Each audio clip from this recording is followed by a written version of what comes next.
الحمدللہ وحدہ والصلاۃ والسلام علی من لا نبی بعدہ اما بعد۔ روزہ کی حالت میں سگریٹ اور حقہ استعمال کرنا پینا، اس سے روزہ ٹوٹے گا یا نہیں ٹوٹے گا؟ یاد رکھیے، روزہ کی حالت میں سگریٹ اور حقہ پینا یہ جائز نہیں ہے۔ اگر کوئی استعمال کرے گا تو اس سے اس کا روزہ ٹوٹ جائے گا، کیونکہ ان کا یہ جو جس طرح استعمال ہوتے ہیں، ان کا حلق تک ذریعہ ہوتا ہے، حلق سے نیچے پیٹ تک بھی جو ہے نا ان کا استعمال ہوتا ہے، لہٰذا اس صورت میں منہ کے ذریعے، حلق کے ذریعے پیٹ تک ان کا استعمال ہوتا ہے، لہٰذا سگریٹ اور حقہ ہم روزہ کی حالت میں استعمال نہیں کر سکتے۔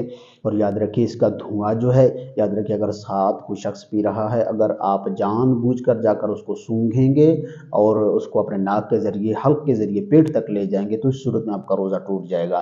لیکن ویسے ہی اڑتا ہوا اگر کہیں سے ہوا کے ذریعے سگریٹ ہو چاہے وہ حقہ ہو، اگر اس کا کوئی دھواں آیا اور آپ نے نہیں کھینچا اور وہیں ویسے ہی اڑتا ہوا آیا تو اس صورت میں آپ کا روزہ نہیں ٹوٹے گا۔ واللہ اعلم ورسولہ اعلم، صلی اللہ علیہ وسلم۔